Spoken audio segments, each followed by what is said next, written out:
Donc, rebonjour. Je suis vice-président, représentant de la région, chers collègues et chers étudiants. Aujourd'hui, c'est ce qu'on appelle notre événement de clôture de Francophonéa, qui a en réalité débuté hier déjà, avec une assemblée générale qui était un temps d'échange, de discussion, la matinée, et on a eu aussi un avant-goût, ce qui nous attend un peu aujourd'hui, des rencontres avec des dramaturges, des musiciens qu'on verra tout à l'heure, etc.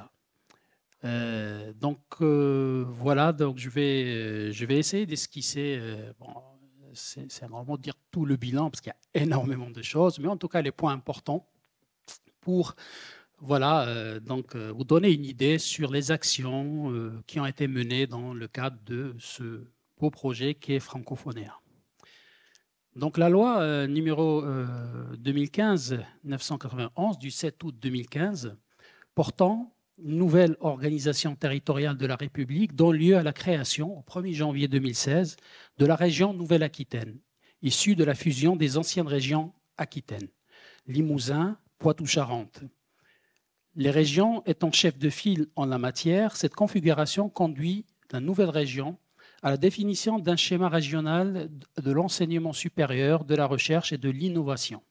Ce dernier se fixe pour objectif, à un horizon de 10 ans, de construire un espace régional de l'enseignement supérieur et de la recherche par la mise en cohérence des stratégies des acteurs et par l'aménagement équilibré du territoire, faire émerger et développer des territoires d'innovation dans la dynamique régionale.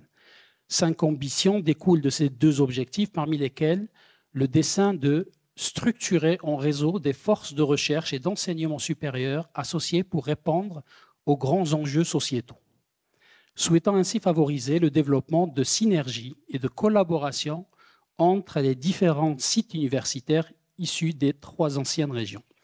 C'est ainsi que la région Nouvelle-Aquitaine a décidé en 2018, comme ça a été rappelé tout à l'heure, d'accompagner l'émergence et la structuration de réseaux de recherche pluridisciplinaires portés par des collectifs scientifiques associant l'ensemble des établissements d'enseignement supérieur et de recherche de son territoire. Francophonéa, piloté par l'Université Bordeaux-Montaigne et réunissant les 6 universités de Limoges, Poitiers, La Rochelle, Pau, Bordeaux, a été l'un des 17 projets R3, réseaux régionaux soutenus par la région Nouvelle-Aquitaine. Le réseau néo-aquitaine de recherche sur les francophonies a les francophonies au pluriel pour objet de recherche. L'ambition du réseau affichée est de réunir les équipes de recherche des 6 universités ayant, comme je disais, les francophonies pour objet de recherche, ou encore comme point d'entrée et terrain potentiel, ou enfin dont les thématiques dominantes seraient traitées de manière privilégiée sous l'angle de la francophonie. Les évolutions de cette dernière, plus multilatérale et décentralisée, plus ouverte aux dimensions économiques, justifiaient en effet d'en faire un axe fort de la visibilité de la recherche scientifique dans la région, où elle se signalait déjà par des programmes de coopération décentralisés ainsi que sur le champ culturel avec des manifestations majeures. Moins que de travailler sur une aire géographique constituée des pays ayant le français pour langue officielle ou seconde, ou comme un patrimoine à protéger, moins encore que de s'intéresser aux formes institutionnelles de la francophonie, tout en poursuivant la collaboration de celle-ci, l'objectif étant de s'intéresser à ce qui pouvait traduire une spécificité de l'ère ou des espaces francophones avec leurs enjeux propres, et ce qui plaidait par ailleurs pour la préservation de la diversité culturelle et linguistique. L'approche interdisciplinaire du réseau Francophonéa doit dès lors s'appuyer sur les travaux et expertises d'enseignants-chercheurs et doctorants issus des unités de recherche des différentes universités, ainsi que sur un tissu d'acteurs et partenaires académiques, institutionnels, culturels et économiques. Les principaux objectifs du réseau Francophonéa se voulaient être les suivants. Structurer en réseau la recherche en Nouvelle-Aquitaine autour des enjeux francophones et de 5 axes scientifiques, développement durable, éducation plurilinguiste, numérique, transfert, culture et création.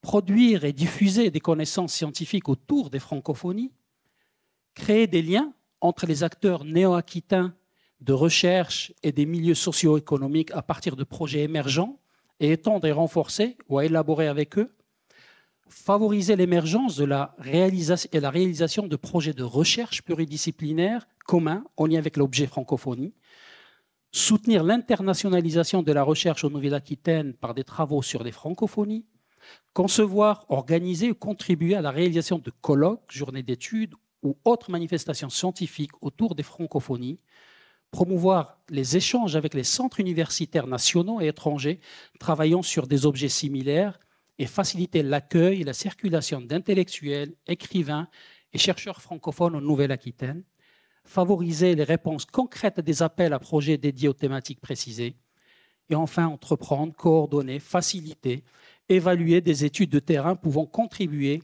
à l'élaboration de politiques publiques en Nouvelle-Aquitaine. Donc l'évolution du réseau s'est opérée en deux phases.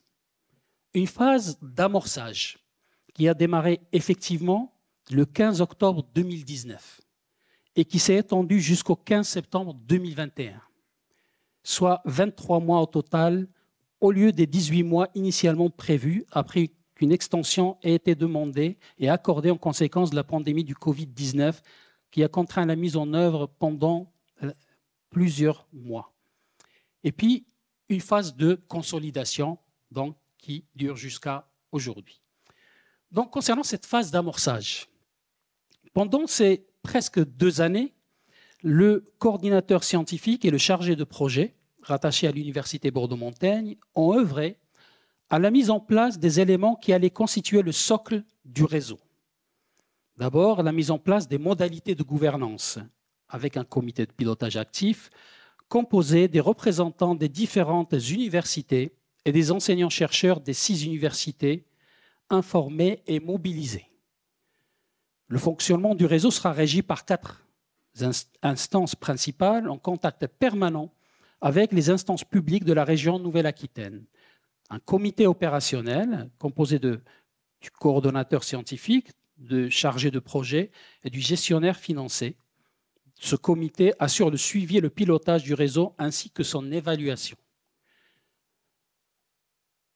Un comité de pilotage scientifique regroupe les référents, généralement au nombre de 3, de chaque université, en plus du coordonnateur scientifique et du chargé de projet. Ce comité décline la stratégie scientifique du réseau Francophonéa à travers des actions, en fait des propositions au comité d'orientation stratégique et les met en œuvre après validation. Et puis le comité d'orientation stratégique conseille sur les grandes orientations stratégiques, politiques et techniques du réseau. Ce comité est composé des vice-présidents chargés de la recherche des universités de la région Nouvelle-Aquitaine. Et puis on a les groupes de travail. Ces groupes de travail sont dirigés par les responsables des 5 axes de recherche que j'ai cités tout à l'heure. Le groupe de travail, à vrai dire, représente la base du réseau. Ces groupes sont composés par un membre de chercheurs, enseignants-chercheurs des 6 établissements partenaires de la région Nouvelle-Aquitaine. Donc, cette phase d'amorçage va connaître l'établissement des premiers contacts avec des partenaires externes, universitaires, institutionnels, socio-économiques, régionaux, nationaux et internationaux. Elle va connaître aussi la mise en place d'outils de communication dans le site Internet, la présentation d'un projet scientifique co-construit et partagé autour duquel devrait se consolider le réseau, qui allait prendre le nom définitif de Francophonéa.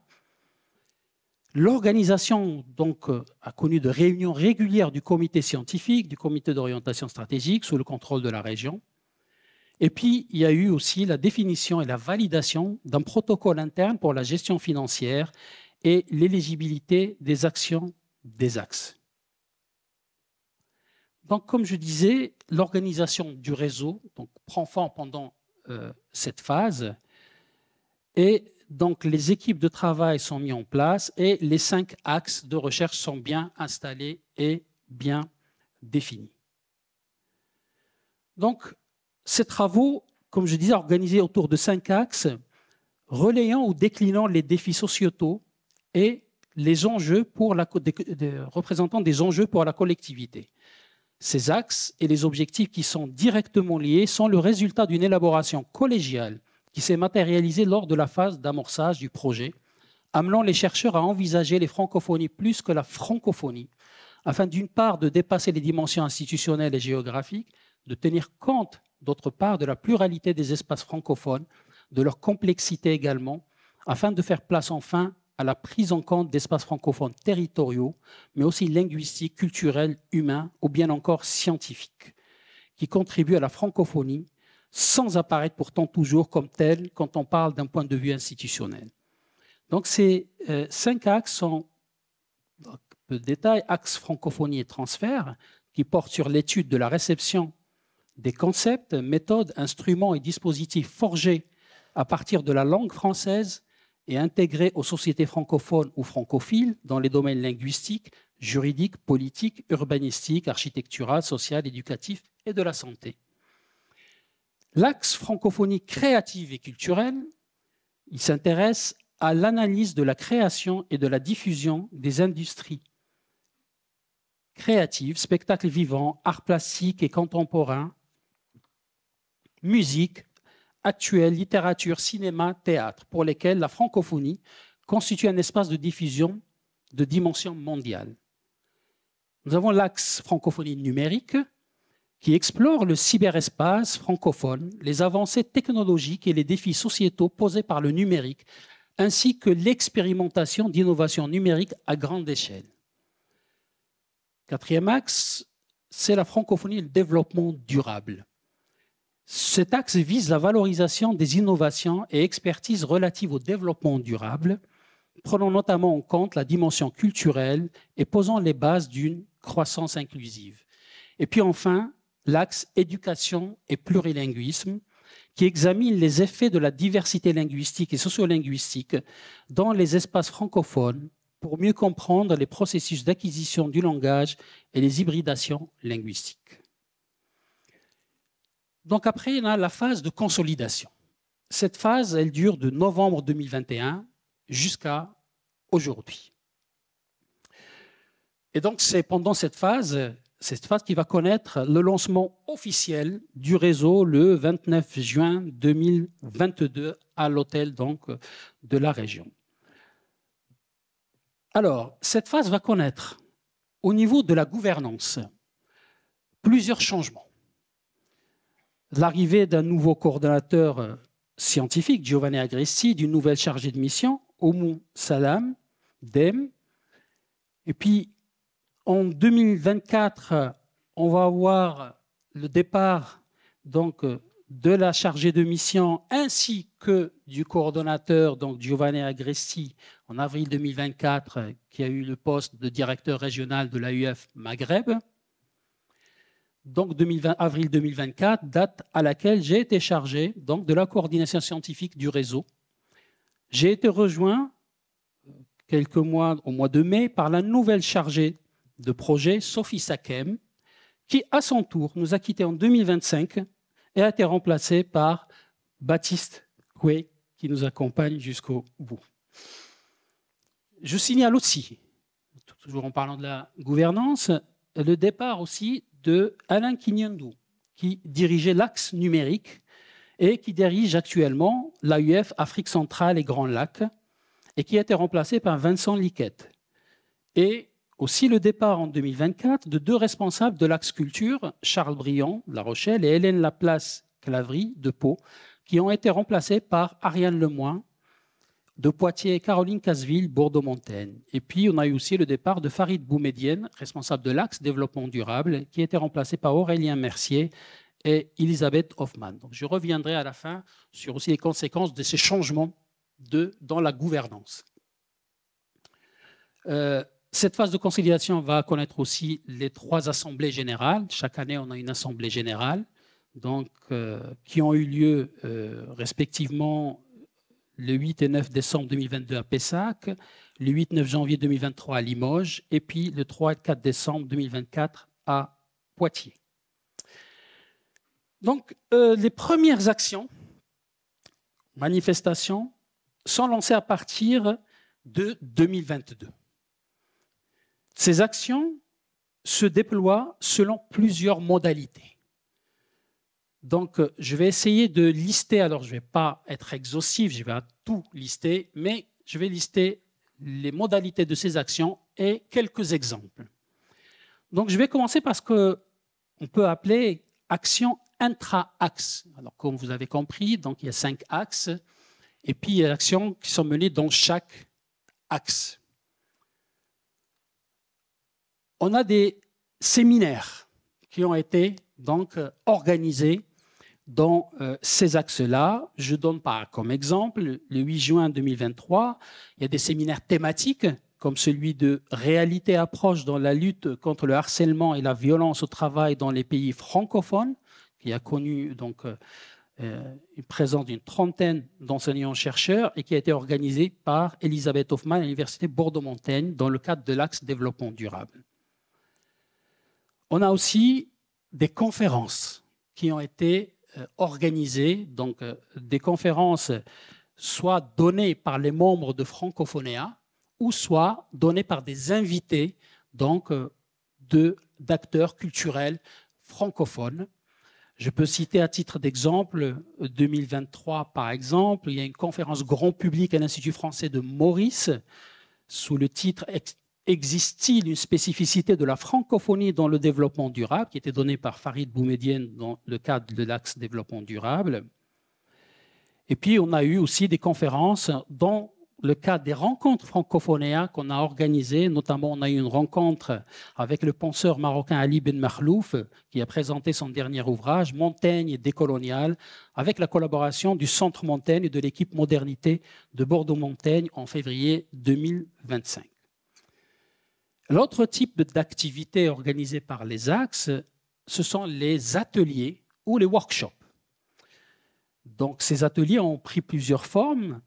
On a eu des ateliers de pratiques artistiques, comme celles qui ont été organisées en 2024 dans le cadre du colloque international « Pas de réconciliation sans décolonisation, dialogue et diaspora entre communautés autochtones, allochtones et autorités publiques en Amérique du Nord » à Poitiers, dans le cadre de l'axe culture et qui était porté par Ariane Lemoine. Et puis, il y a aussi des ateliers non thématiques. Je citerai celui de 2024, le développement durable, un cours comme les autres du rôle de l'université pour un avenir plus soutenable, qui a été co-organisé par la chaire UNESCO, donc sur la formation professionnelle et l'axe développement durable. Et puis, je citerai aussi un atelier, par exemple, pluri-unique de formation par la recherche, donc, qui a eu lieu en 2023 et qui a porté sur le plurilinguisme des acteurs des universités au regard de l'internationalisation et l'enseignement supérieur, qui a été organisé par Martine Desrivry, Marion Lemoine et Valentina Crespi-Verde, donc avec les doctorants de l'UB, et c'était aussi dans le cadre éducation et plurilinguisme. On a aussi des journées de formation qui ont été organisées par les axes, et notamment dans le cadre du projet DIDAFE, dont je vais parler tout à l'heure. Il y a eu plusieurs formations, ont été organisées, dont 2 qui ont eu lieu à Novi Sad en 2024 et Tirana, donc c'était vraiment à l'étranger, qui ont réuni enseignants, professionnels et étudiants, et donc qui ont le but étant d'analyser la place du français écrit dans les systèmes éducatifs des pays partenaires ou les pratiques d'enseignement du français écrit en français dans les pays partenaires. L'autre format, si on veut dire, et là on a eu pas mal d'événements, ce sont les journées d'études. Ces journées d'études qui ont rassemblé donc des enseignants-chercheurs du réseau, mais au-delà, et qui ont servi à définir, conceptualiser et identifier les spécificités des thématiques centrales de chaque axe. Donc, je peux citer, par exemple, en 2022, journée d'études, donc francophonie et conduite de recherche universitaire, une question linguistique et ou de savoir-faire, qui a été organisé par l'Axe développement durable à l'Université de Limoges. Formes artistiques, participatives et lieux culturels émergents dans l'espace francophone et journée d'études qui a été organisée en 2023 par l'Axe Culture. En 2025, journée d'études appropriation part avec le numérique en francophonie, de la préservation des identités locales à la construction d'un espace commun, axe numérique. Et puis enfin, je citerai aussi la journée d'études vulnérabilité au pluriel et didactique dans les espaces francophones pluriels, plurilingues et pluriculturels qui a eu lieu en 2024 à l'Université Bordeaux-Montaigne et qui a été organisée dans le cadre d'un cycle de journées d'études par l'axe éducation et plurilinguisme. Donc, vous voyez, ce sont différentes journées d'études qui ont été l'occasion d'échanges, comme je disais, et qui ont porté bien sûr sur des thématiques en lien avec la francophonie selon les différentes approches et différents axes.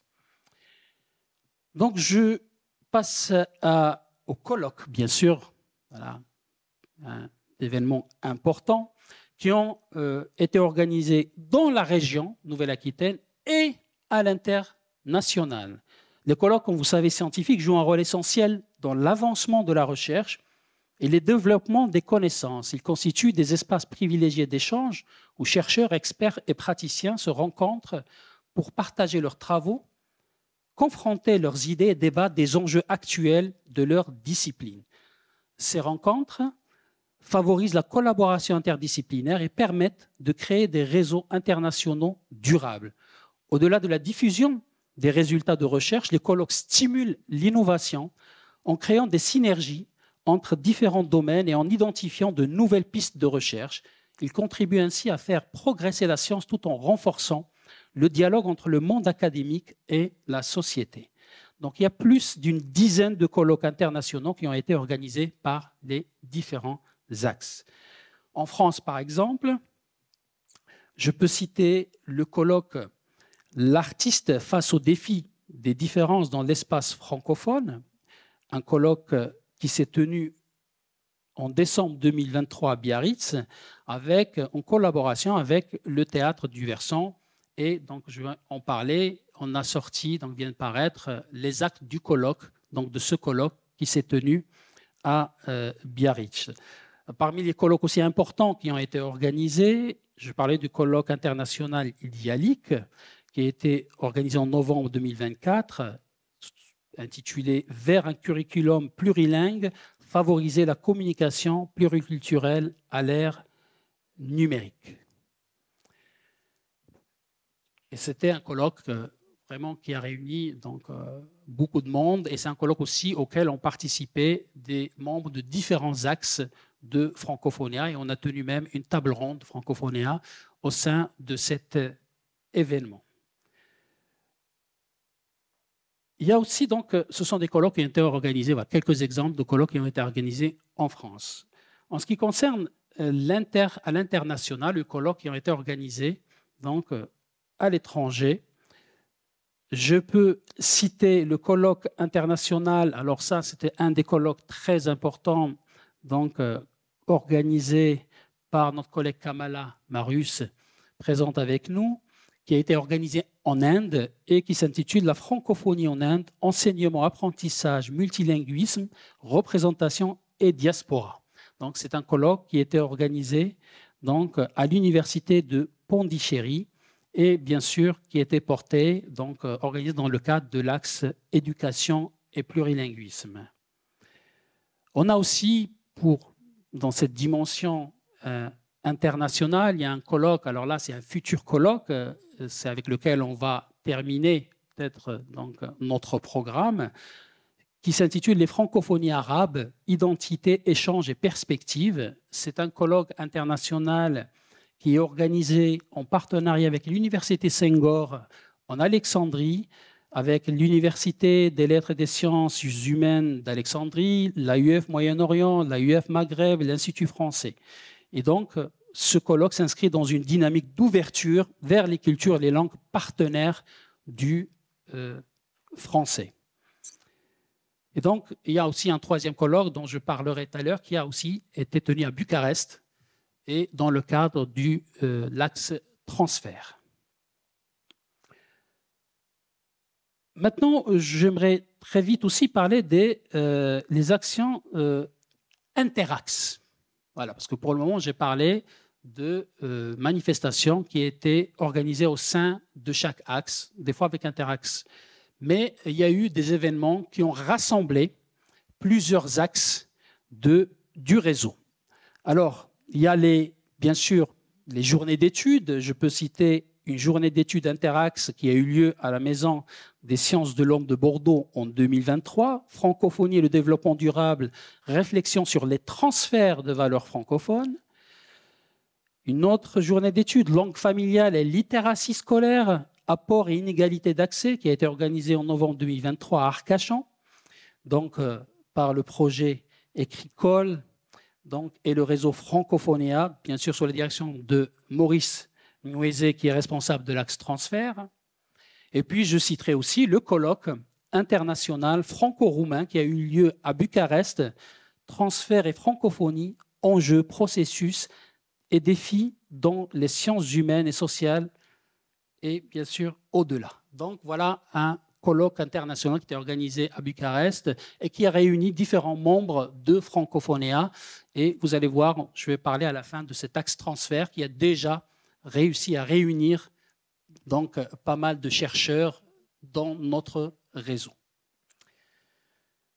Donc vous voyez, toutes ces actions, bien sûr, ont été menées par les membres de Francophonéa, mais avec des partenaires aussi. Et ça, je souligne, c'est quelque chose de très important, et je souligne beaucoup la question des partenaires. Hein, des partenaires avec lesquels beaucoup d'événements ont été construits et qui constituent aujourd'hui un des éléments importants de notre réseau et qui nous accompagne donc jusqu'aujourd'hui. Et même, il y a des projets dont je vais parler au-delà.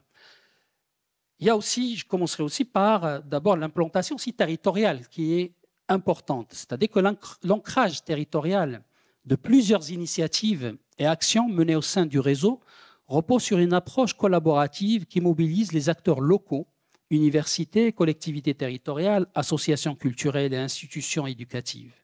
Cette démarche permet de créer des synergies entre les différents échelons territoriaux et de valoriser les spécificités régionales au service d'un projet francophone partagé.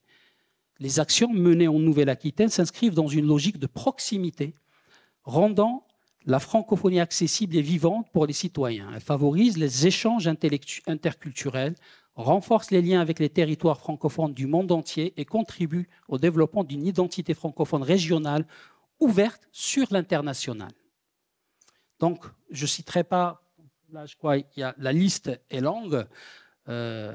Voilà, au niveau local, si je parle ici à Bordeaux-Montaigne, on a eu des partenaires, le Centre François Mauriac, le Centre Montaigne, les différentes équipes d'accueil pluriel Artes. Au niveau à Limoges, le Théâtre national de l'Union, les francophonies des scènes à l'écriture, donc Hassan Kouya était présent avec nous, des collaborations, l'association aussi bordelaise MC2A Migration culturelle Aquitaine et Afrique, le Théâtre du Versant de Biarritz, la META, donc Centre dramatique à Poitiers, l'Espace Menders France à Poitiers. Donc voilà, la liste est très, très longue. Quant au rayonnement international et les partenaires internationaux, aussi, donc, il y a eu, comme je disais, beaucoup de collaborations. La liste est très longue, je citerai quelques-uns. Bien sûr, il y a eu des collaborations avec l'OIF, Organisation internationale de la francophonie, avec l'AUF, donc plusieurs collaborations, que ce soit l'AUF au Maghreb ou l'AUF Moyen-Orient, l'Université de Senghor, avec laquelle on organise le festival, donc le colloque en Alexandrie, des universités du Maroc, comme Nouzol, Mohamed V, l'Université orientale de Naples, le Centre régional, un partenaire important francophone d'études avancées en sciences sociales, le CEREF-REA Villa-Noël à Bucarest, des collaborations avec des universités canadiennes, énormément de partenaires, l'Université de Moncton, de Sainte-Anne, de Louisiane, du Québec, donc l'École des arts et des cultures Québec aussi, donc l'Institut supérieur d'art dramatique à Rabat, l'Observatoire européen du plurilinguisme, l'Université Antsiranana de Madagascar, Pondichéry que j'ai cité, l'Université Anta Diop de Dakar, les réseaux francophonie de Genève. Voilà, donc il y a énormément de partenaires. Et quand je dis partenaires, avec lesquels des actions ont été concrètement développées et menées. Alors, maintenant je passe à un autre point, bien sûr, après avoir décliné les actions, leur format, leur portée, etc., les projets aussi. Donc, Francophonie a vu naître des projets scientifiques d'envergure qui témoignent de sa capacité à catalyser des collaborations ambitieuses et structurantes au sein de l'espace francophone. Ces initiatives de grande ampleur mobilisent des équipes de recherche internationales, bénéficient de financements conséquents et s'inscrivent dans des temporalités longues permettant de produire des résultats significatifs et durables. Donc, parmi les projets importants qui étaient accompagnés donc, par le réseau, le projet d'IDAFE, sous, bien sûr, la houlette de Maurice Nouézé. Ce projet qui a bénéficié d'un financement européen. Donc, ce projet réunit 5 universités, 2 françaises, Bordeaux, INSPE et Bordeaux-Montaigne, et 3 des Balkans, de Novi, donc Serbie, de Tirana, Albanie, et de Bucarest, donc Roumanie. Mis à part les partenaires universitaires, d'IDAFE s'appuie sur un réseau d'organismes publics et associatifs qui œuvrent dans le cadre de l'enseignement et de l'éducation. Il s'agit entre autres du réseau néo-aquitain de recherche sur les francophonies, le nôtre, du Centre régional francophone de recherche avancée en sciences sociales, CEREFREA, déjà cité, ainsi que des associations de professeurs de français d'Albanie, de Roumanie et de Serbie. Les acteurs universitaires engagés dans le projet sont issus de plusieurs champs disciplinaires. Donc, on va parler de la pluridisciplinarité ou de la transdisciplinarité, donc didactique des langues, sciences de l'éducation, sociolinguistique, sciences de communication et de l'information, etc. Donc, le projet d'IDAFE vise, entre autres, à former les enseignants et futurs enseignants du français à enseigner l'écrit dans des contextes plurilingues. Donc, ces objectifs du projet d'IDAFE rencontrent les préoccupations, bien sûr, de l'axe transfert et plus généralement celles du réseau Francophonéa. Donc, puisque ce réseau entend promouvoir, entre autres, des échanges avec les centres universitaires nationaux et étrangers travaillant sur des projets similaires, ainsi que la création des liens entre les acteurs néo-aquitains de la recherche et les milieux socio-économiques. Et donc, je signale que ce projet aussi a mobilisé plusieurs membres de Francophonéa, plusieurs membres des autres axes qui étaient étroitement associés à ce grand projet. Et donc, qui continue de 2023 jusqu'à 2026. Je citerai aussi le projet PIR, aussi, donc, qui est projet incitatif à la recherche, sous l'intitulé « Insécurité langagière et formation des adultes migrants », donc, qui va avoir lieu donc en 2025. C'est un projet qui est financé par l'Université des Pau et des Pays de l'Adour, de Laboratoire Alter. Donc, il est porté par notre collègue qui est avec nous aujourd'hui, donc Carmen Avram. C'est un projet qui réunit des professionnels de l'accueil des migrants adultes, des formateurs et des enseignants-chercheurs de Pau, Limoges et Bordeaux. Le projet vise à mettre des bases d'un programme de recherche régional réunissant réflexion universitaire et sociétale au sujet de l'insécurité linguistique des adultes migrants en Nouvelle-Aquitaine. Le projet concerne la formation linguistique des adultes migrants, plateforme d'évaluation, dispositifs de formation, formation des bénévoles et cible plus précisément les dispositifs accueillants des demandeurs d'asile et des mineurs non accompagnés. Donc, projet ô combien d'actualité aujourd'hui. Et puis, je finirai par un troisième projet aussi emblématique qui est le projet qui est basé sur, répond sur une APP franco-québécoise de la Fondation Samuel Champlain qui porte sur les représentations et les imaginaires des dispositifs de l'IAG au sein des bibliothèques universitaires. Donc, qui est porté par Vincent Liquette et dans le cadre de l'axe numérique. Donc il s'agit de mesurer et de comprendre les logiques des professionnels autour de nouveaux catalogues et nouvelles offres des bibliothèques universitaires à partir d'une enquête et d'entretien au sein de diverses bibliothèques universitaires du Québec, du Nouveau-Brunswick et de la France, notamment pour les académies de Bordeaux et de Lyon. Ainsi, donc, 50 000 $ canadiens ont été retenus. Les 20 000 € pour le volet français couvriront la période 2025 et 2026 avec enquête, recueil de données, séminaires croisés entre France et Québec. Et les porteurs donc, de ce projet envisagent ensuite de déposer, en agrégeant de nombreux partenaires francophones, un nouveau projet, notamment en impliquant le continent africain. Donc, c'est un projet qui va durer 24 mois, 2025 à 2026. Donc voilà une idée un peu des projets, quelques projets importants qui ont été accompagnés par notre réseau francophone, qui sont nés au sein de notre réseau. Et donc j'aborderai le troisième point qui est celui des publications, donc, ou la diffusion scientifique, donc des travaux qui ont été menés parce que c'est important d'organiser des actions. Mais maintenant aussi, l'une des missions, comme ça a été dit au début, les objectifs de Francophonia, c'est la transmission de ces savoirs, la diffusion de ces savoirs, donc autour de la francophonie. Alors, je peux aussi décliner ces publications, ces travaux, on va dire, en trois sous-parties. D'abord, il y avait des publications des membres de Francophonia eux-mêmes.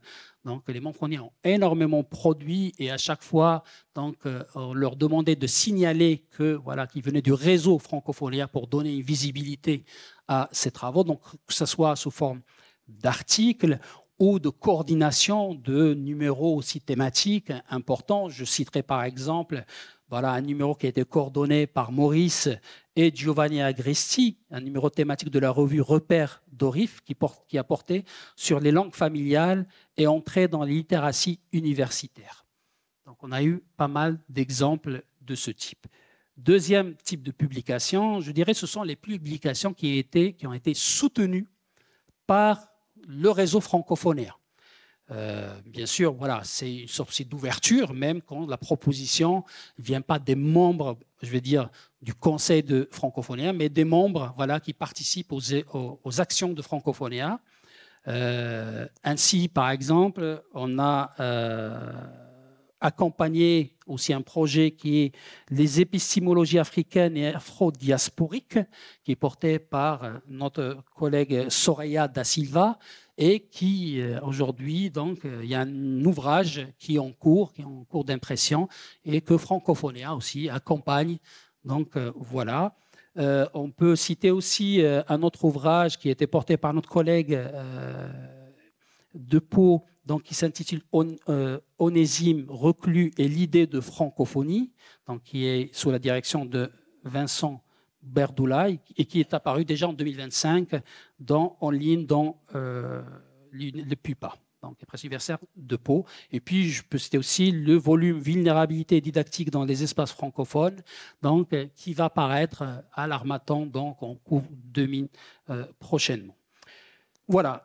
Et le troisième volet, c'est là, je crois aussi, c'est une des réalisations importantes de Francophonia. Et donc, voilà, on est vraiment content aussi de ça. C'est la collection, voilà. Donc, Francophonie plurielle, qui a été créée en 2024.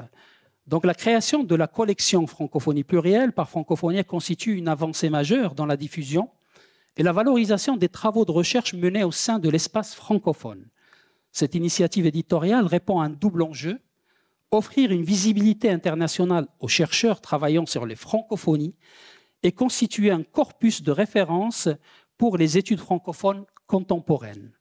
Francophonie plurielle se veut au croisement de plusieurs disciplines et champs de recherche et vise à inscrire dans la durée les initiatives et les recherches portant sur les francophonies, bien sûr en leur donnant une visibilité et une cohérence éditoriale. L'ambition est de faire de cette collection un espace de débat et de diffusion scientifique interdisciplinaire, ça j'insiste, c'est très important, dédiés aux francophonies dans le monde. Ils seront édités aussi bien des ouvrages collectifs que des monographies s'inscrivant dans ce champ d'études. Cette collection représente enfin un outil essentiel de transmission, comme je disais, des savoirs, rendant accessible aux étudiants, aux enseignants-chercheurs et praticiens des analyses approfondies et des perspectives innovantes sur les francophonies du XXIe siècle. Elle participe ainsi à la construction d'une pensée francophone contemporaine, critique et créative. Donc, cette collection, donc voilà, le premier volume vient d'être édité. Voilà, comme je disais, c'est l'artiste face au défi des différences dans l'espace francophone. Et il y a d'autres volumes qui sont en cours d'édition, encore aujourd'hui, donc qui portent les francophonies, les transferts en langue et éducation, histoire et institutions politiques, les impacts sociétaux de l'intelligence artificielle, c'est-à-dire ce sont des ouvrages qui sont proposés par les différents axes, vous avez remarqué, l'axe numérique, éducation, plurilinguisme, et je signale aussi que cette collection, donc, elle a tendance à être pérennisée, parce qu'elle est hébergés par les presses universitaires de Bordeaux qui se sont engagés donc, à en faire vraiment une collection pérenne des presses universitaires de Bordeaux. Donc, c'est un projet qui est sur la longue durée et on en parlait tout à l'heure, il y a encore des projets à venir et nous trouvons quand même que c'est une belle vitrine et de francophonie et des francophonies parce que même en discutant avec les presses universitaires de Bordeaux, ils n'avaient aucune collection qui porte sur les francophonies. Alors, je passe à un autre point maintenant, qui est celui, j'ai intitulé « Les défis d'un réseau interdisciplinaire et transnational ». Comme tout réseau qui promeut l'interdisciplinarité, et vous l'avez bien compris, elle est au cœur de notre réseau, et réunit des chercheurs issus d'horizons et d'institutions diverses, le réseau Francophonia est confronté à des défis structurels qui nécessitent une attention constante et des ajustements réguliers. Ces difficultés, loin d'être des obstacles insurmontables, constituent des enjeux inhérents à la richesse et la complexité d'un tel dispositif de coopération scientifique. La première difficulté réside dans la nature même de l'objet d'étude, les francophonies. Les francophonies constituent un champ au contour épistémologique large qui peut être appréhendé depuis de multiples disciplines et traditions intellectuelles. Cette plasticité conceptuelle, si elle représente une opportunité pour des approches innovantes, génère également des défis en termes de langage commun, de méthodologie partagée et de critères d'évaluation scientifique. Les recherches venues de la linguistique, des sciences politiques, de la sociologie, des études littéraires ou de l'économie n'abordent pas nécessairement les francophonies avec les mêmes grilles de lecture, ce qui peut parfois complexifier le dialogue et la construction de problématiques véritablement interdisciplinaires. La diversité institutionnelle des participants représente également un défi organisationnel et épistémologique. Les chercheurs appartiennent à des universités, des centres de recherche et des institutions aux cultures académiques, au calendrier, aux contraintes administratives et aux priorités scientifiques différentes. Cette hétérogénéité, si elle enrichit les perspectives, peut ralentir la mise en œuvre de projets collaboratifs et nécessite des efforts importants de coordination et de médiation. J'en ai parlé au début, mais je le signale quand même, parmi ces défis, peut-être ces difficultés aussi, c'est l'instabilité dans la coordination du réseau, qui a été matérialisé, comme je disais, par les départs des coordinateurs scientifiques et des chefs de projet. Donc, en quelques années, le réseau a connu 3 coordinations scientifiques et 3 chefs de projet, avec, pour le dernier changement, un départ quasi simultané du coordinateur scientifique et de la chef de projet. Après les changements, ceux qui reprennent des missions, bien sûr, ont besoin de bénéficier d'un temps d'adaptation pour s'approprier les dossiers. Or, comme disait un de nos collègues, le temps, lui, ne s'arrête pas. D'autres aussi difficultés à signaler, je dirais, ce sont des difficultés de mobilisation. Si certains enseignants-chercheurs, membres de Francophonia, notamment les responsables des axes, sont réguliers est fortement engagé dans l'ensemble des actions menées, d'autres connaissent une participation relativement faible. Cet investissement limité ne serait pas nécessairement lié au manque d'intérêt de ces acteurs, mais au manque de temps.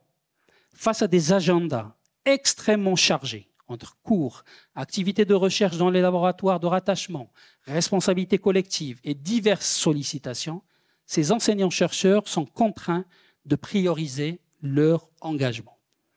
De surcroît, il est toujours compliqué de maintenir un engagement constant dans un projet qui se déploie sur une période de 5 ans.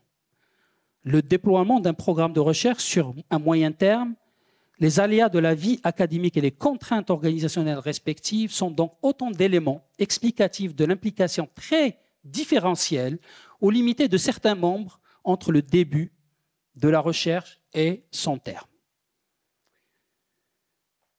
Dernier point aussi que je signale, et dont il va être question aussi, peut-être le caractère de Francophonia et du réseau, c'est-à-dire c'est un réseau informel, au sens où il est sans existence juridique spécifique. Donc cette spécificité a posé quelques difficultés quand on voulait établir des collaborations avec des institutions, et notamment on a eu l'AUF par exemple, il y a eu une longue discussion avec l'AUF, qui nous disait tant qu'on n'a pas un statut, il est difficile donc de collaborer et de nouer des liens, même en termes d'expertise, etc.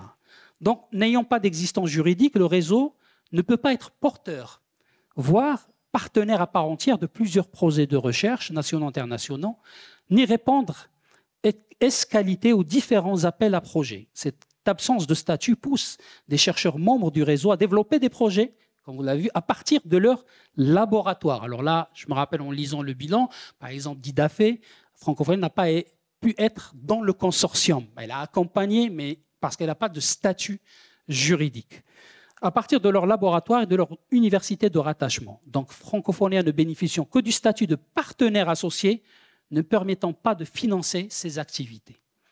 Donc, ces défis, bien que réels, ne doivent pas occulter la valeur fondamentale de cette entreprise collective.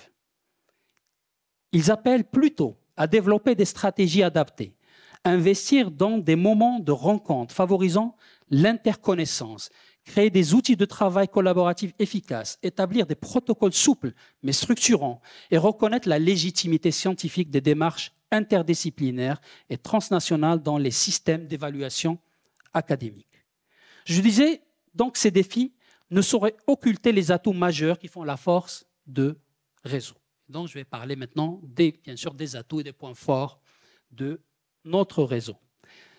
Donc, sur le plan de la coopération régionale, comme ça a été signalé, un des buts de Francophonia est de créer une synergie entre les chercheurs et chercheuses des différentes universités néo-aquitaines. Je crois que c'est une mission qui a été largement accomplie, puisque aujourd'hui encore, donc, on a voilà, ces liens se sont établis, on a des équipes qui travaillent ensemble et qui sont là, et donc il y a une dynamique inter-établissement qui est très importante.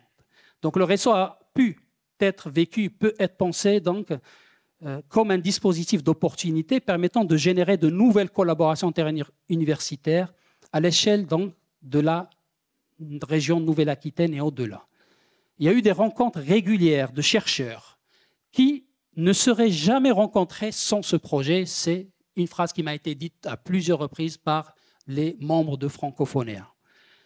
Un dialogue approfondi, pluri- et interdisciplinaire s'est établi entre plusieurs enseignants-chercheurs issus des universités de la Nouvelle-Aquitaine et d'équipes de recherche essentiellement inscrites en sciences du langage, littérature, sciences de l'éducation et de la formation et des sciences humaines et sociales.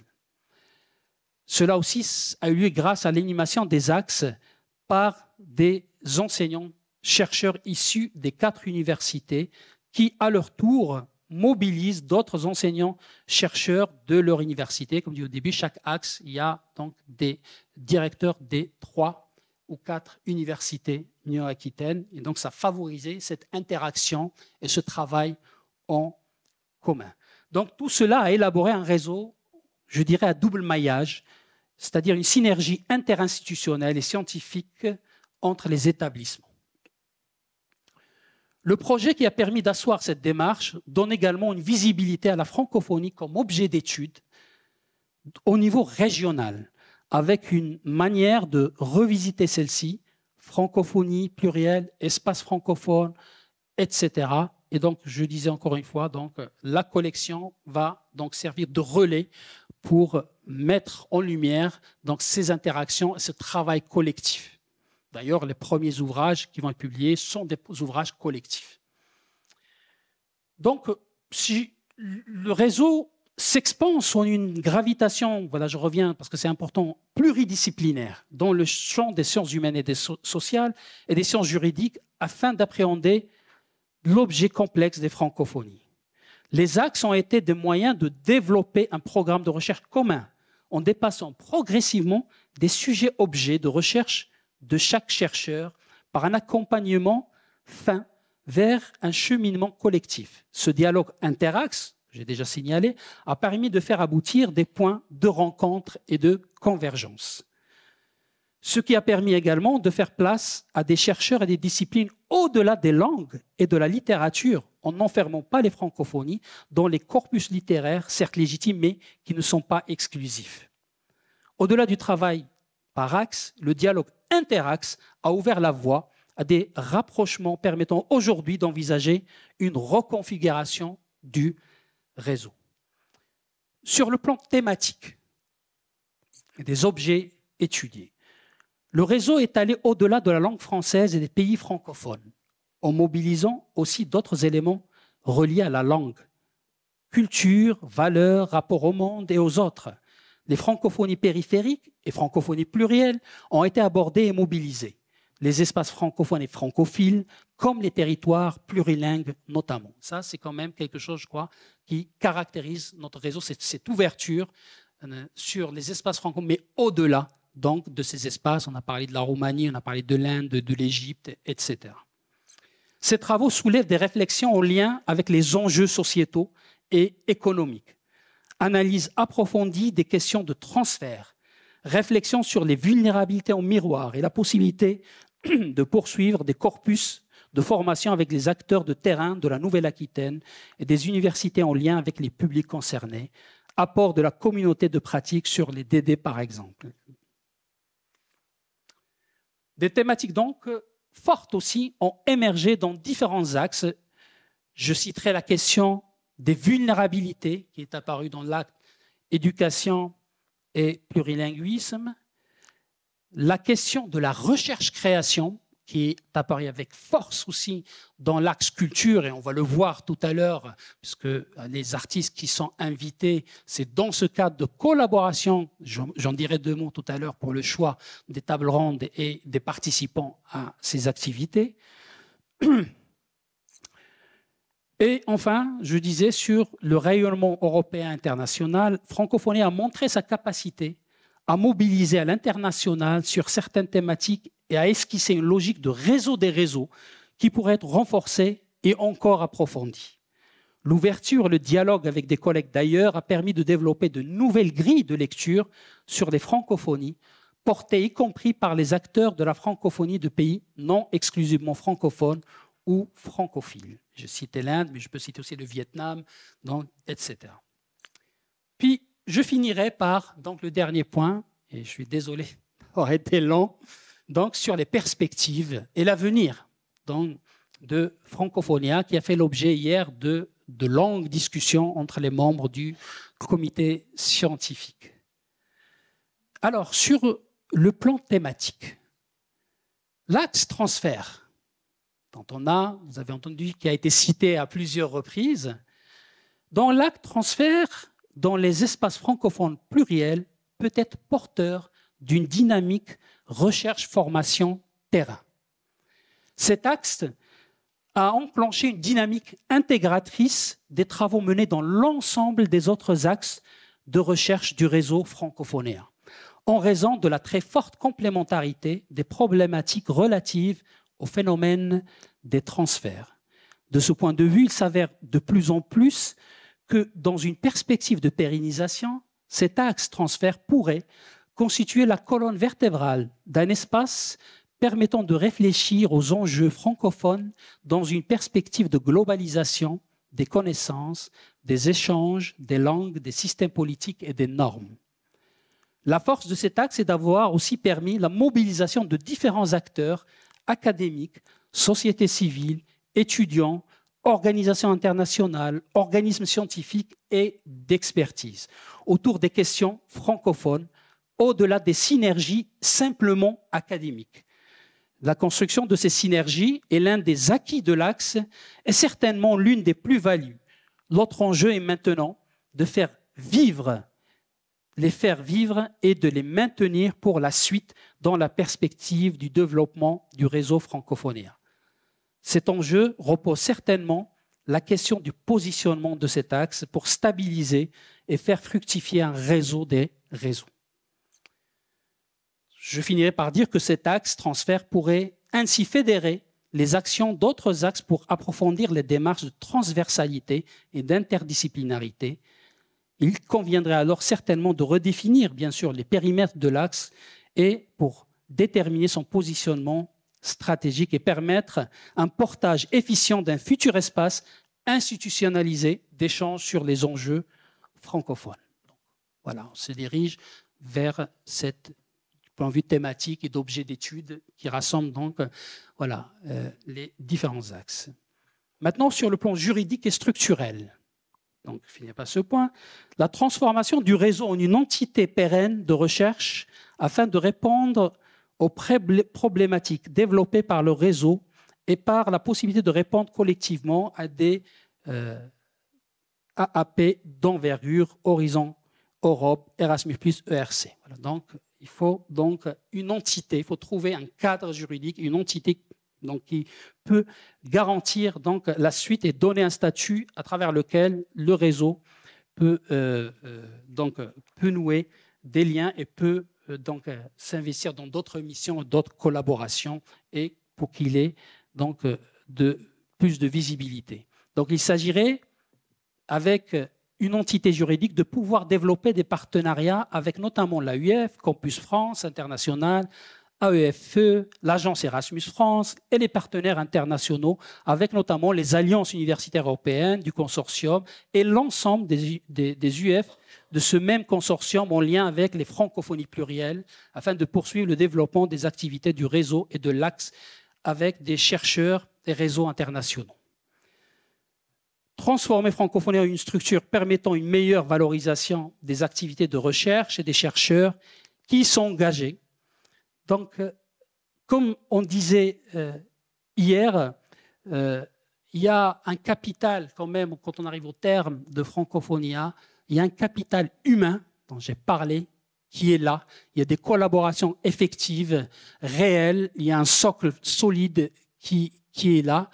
Et il y a aussi, je dirais, un capital scientifique, parce que ce sont 3 ans quand même de recherche, de projets, donc, qui ont, j'espère que j'ai donné une idée, qui ont abouti à des résultats très concrets, à des projets et surtout à se mutualiser autour d'un axe de recherche. Ce serait dommage de ne pas capitaliser et sur ces acquis-là, donc, qui ont bénéficié du soutien de la région, du soutien de nos institutions, de nos universités et surtout, j'insiste beaucoup sur l'implication aussi de ces chercheurs et vraiment depuis 5 ans, il y a des gens qui sont là depuis 5 ans, depuis le début, que je vois, qui sont parmi nous aujourd'hui et que je salue.